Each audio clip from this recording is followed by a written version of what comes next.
Now, Ziroom currently operates in Beijing and Shanghai, two cities with a combined population the size of Spain. So the company is trying to capitalize on accommodation pressures here in China's bustling metropolises by providing more value-added components that make its customers feel as home as possible. Let's take a closer look. Xiong is still in his 30s and already holds a master's degree in computer science and an MBA. I rented places in Beijing and many other cities around the world. I'd say I'm an experienced tenant. I know what tenants are looking for.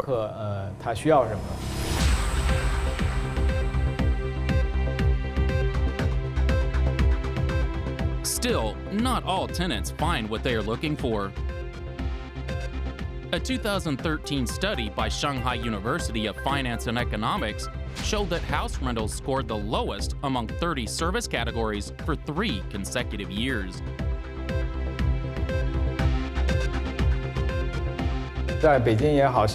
Whether it's Beijing, Shanghai, or any other city in the world, rented apartments are usually of the lowest quality.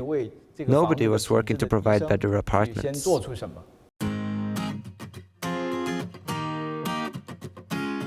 Xiong wanted to change that. He and his team traveled abroad to study local rental markets as they searched for a better business model.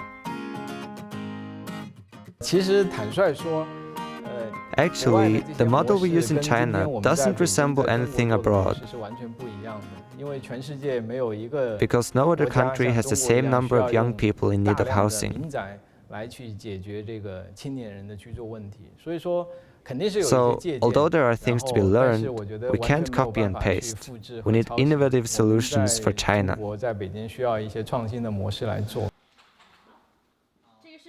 Ziroom decided to offer what it calls a housekeeping service. Each of its buildings has 3 to 4 housekeepers to help the residents handle their everyday errands.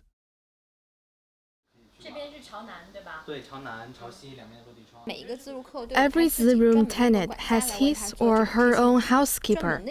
They help the tenant, whether they need cleaning or repairs.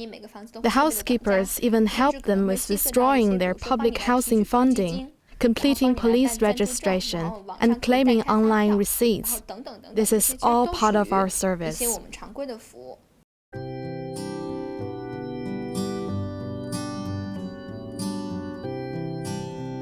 The company also emphasizes interior design and facilities in its apartments. Ziroom's design team creates a variety of different styles for tenants to choose from. Even the furniture is carefully matched to the tenant's needs, while the layout is designed to provide a comfortable hideaway from the hustle and bustle of big city life. Most of our tenants move in with their baggage.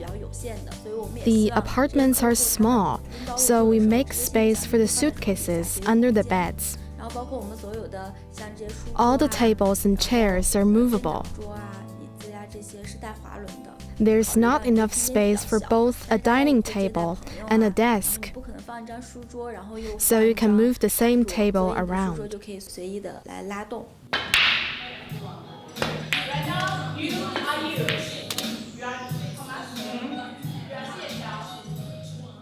The company also provides other extended services.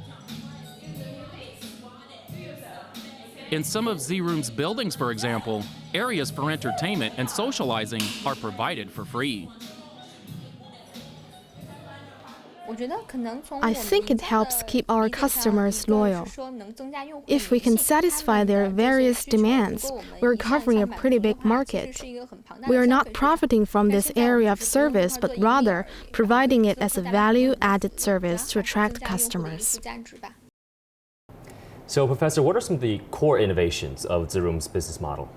I think the company does have several core innovations here. One is this company really is a B2C company. Right? I had a chat with the CEO of this company who happens to be our Tsinghua MBA alumni. And the first thing he said about this company is that it's a product company. It's not a service company, in the sense that they take these vacant apartments off of the owner's hands and they basically refurbish these apartments and they rent them out on the owner's behalf. So essentially, it's a product they're promoting here. Right? So that's one innovation. And I think another innovation is standardization. So all of their products, i.e. the apartments, are highly standardized, right? In the sense they're refurbished the same way, they bring the same set of furnitures, right? So it's like a chain hotel. So every Ziroom apartment you walk in, you can expect the same quality and the same look, right?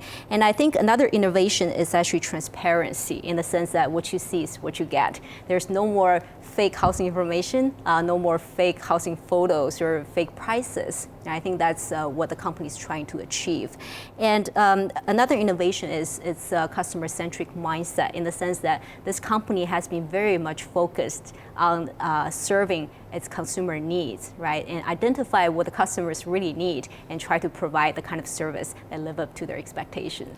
And Professor, one of the key aspects that differentiates, I feel, Ziroom from its peers is more value-added service. It's one of the key value propositions of the company. How is that service for Ziroom different versus its peers? Right. I think Ziroom, first of all, it has a very clear market positioning. So it's targeting population between the age of 20 and 35. And I was actually quite impressed by the company's level of attention to details. For example, as we've seen from the video clip, all the furnitures they brought in are carefully selected to balance between the appearance and the functionalities. And I think also Ziroom is trying to create this community feel for its tenants. Right? The company provides frequent social events, gatherings, parties, so that the tenants feel like they are connected to each other. They are living in a community. Let's talk about Ziroom's revenue streams, Professor, because it seems like this company needs a lot of upfront costs at first. It needs to invest in property first. It needs to take time to find these tenants. And it also needs to take some time and money as well to refurbish these apartments as well. Right. So how concerned should we be about the company's revenue stream?